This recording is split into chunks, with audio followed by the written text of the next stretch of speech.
বন্ধুরা, মানার কিচেনে সকলকে স্বাগত। সব কেমন আছে? আশা করি সকলে ভালো আছে, আমিও ভালো আছি। আজকে আমি রান্না করব, দেখো, পাঙাশ মাছ হবে।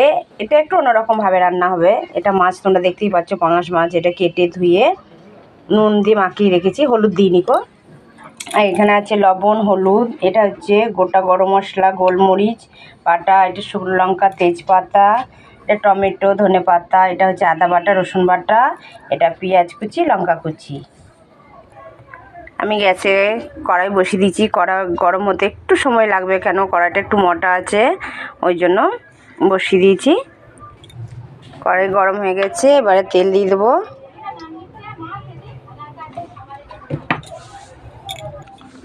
তেল গরম হয়ে গেছে,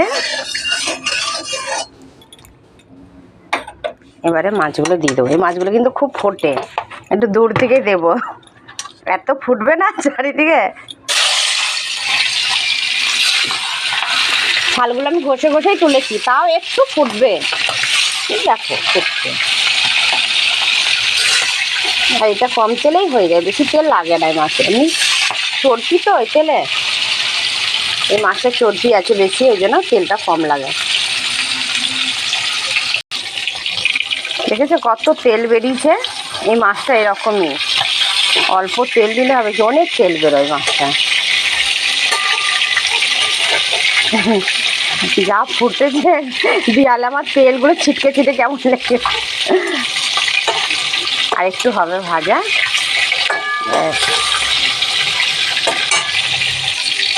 মাছগুলো বেশ কড়া কড়া করে ভেজে নিয়েছি, এবারে মাছগুলো তুলে নেব। দেখেছো কত তেল বেরিয়েছে, কত তেল মাছে।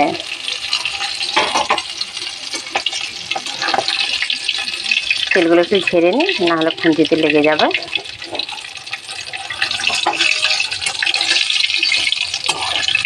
এটা একটু হবে, আর একটু আছে।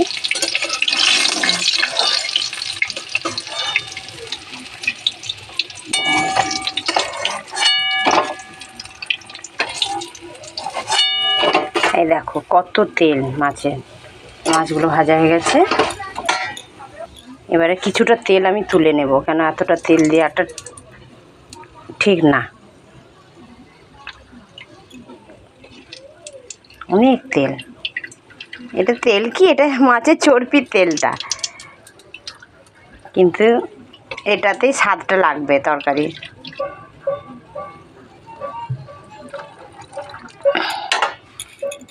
এই তেলটা ঠিক আছে। এবারে তেলের মধ্যে দেব শুকনো লঙ্কা, পাঁচফোড়ন। এবারে দেব লঙ্কা কুচি, পেঁয়াজ কুচি।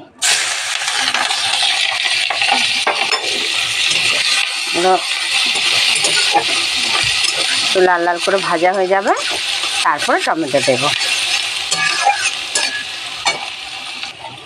লাল লাল ভাজা হয়ে গেছে পেঁয়াজগুলো, এবারে দেব আমি টমেটো কুচিগুলো দিয়ে দেব। টমেটো কুচিগুলো দিয়ে নেড়ে চেড়ে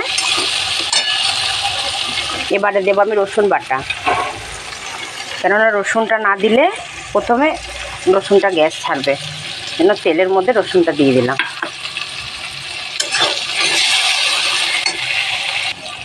রসুনটা বেশ ভাজা ভাজা হয়ে গেছে, এবারে দেবো আমি আদা বাটা। রসুনটা আগে দিলে কী হয়, রসুনটা একটু গ্যাসটা বেশি, ওই জন্য একটু ভাজা ভাজা হলে ভালো হয়।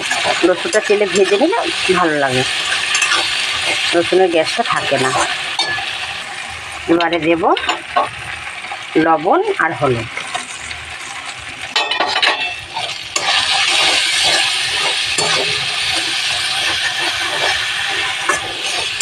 লবণ হলুদ দিয়ে এবারে ভালো করে মশলাটা দিয়ে কষিয়ে দিই।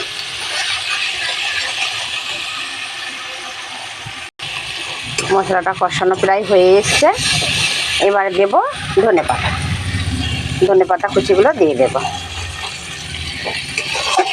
ধনে পাতাটা দিয়ে দিতে না কষলেও হবে, কেন ধনে পাতাটা শুধু কাঁচাও খাওয়া যায়, তরকারির উপরে ছড়িয়ে দিলে, ঝোলের উপরে ছড়িয়ে দিলেও খাওয়া যায়। তাও তেলের মধ্যে দিয়ে দিলাম, হালকা ভাজা হয়ে যাবে। কষানো হয়ে গেছে, এবারে দেব জল, সামান্য একটু জল দেব।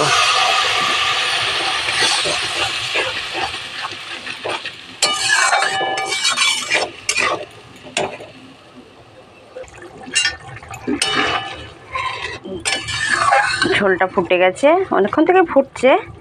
এবারে মাছ ভাজাগুলো দিয়ে দেবো।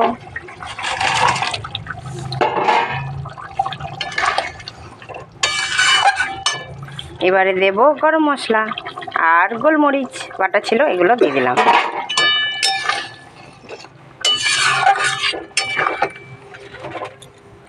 আমার পাঙাশ মাছের রসা কমপ্লিট। এবারে নামিয়ে নেব।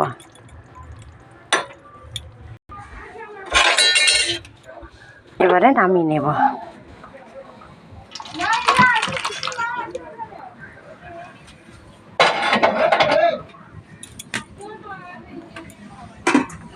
কেমন হলো আমার পাঙাশ মাছের রসা রেসিপিটা তোমাদেরকে দেখালাম। বন্ধুরা বাড়িতে বানিয়ে দেখবে, ভালো লাগবে। আমি তো এইভাবেই বানাই। যদি ভালো লাগে কমেন্ট, লাইক, শেয়ার করে দিও। হিরোকে খাবার দিয়েছি। এই যে আমার হিরো খেতে এসছে, ডিউটি থেকে এসছে, ডিউটি গেছে। এবারে কেন ও হিরো জানো আজকে অন্যরকমভাবে বানিয়েছি মাছটা, দেখো কেমন হয়েছে। জানি না, সর্দি গরম। আর জানো কত তেল বেরিয়েছে, তা তো দেখছি। তেল অর্ধেক তুলে রেখেছি। অত তেল দিলে তো ভালো না হবে, ভালো হবে না অত তেল দিলে।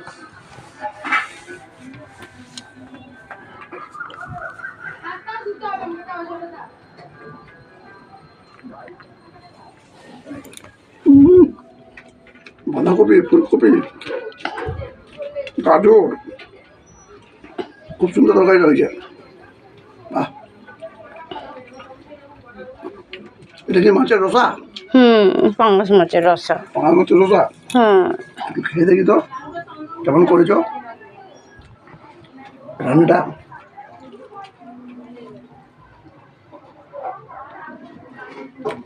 বাহ, খুব সুন্দর।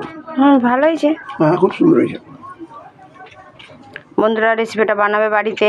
আমার হিরো বলছে ভালো হয়েছে, তোমরা বানিয়ে দেখবে কেমন হয়েছে, জানাবে।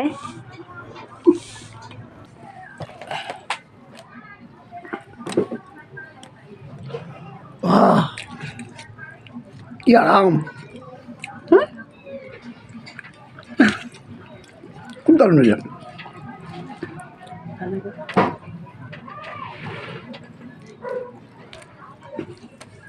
তোমার হাতে জাদু আছে। বাঁধাকপির তরকারি আর মাছটা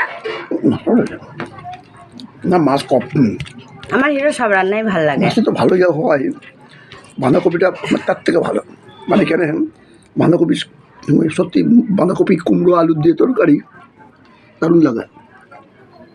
বন্ধুরা রেসিপিটা তোমরা দেখলে বাড়িতে বানিও, আর কমেন্ট, লাইক, শেয়ার করে দিও। সব ভালো থেকো।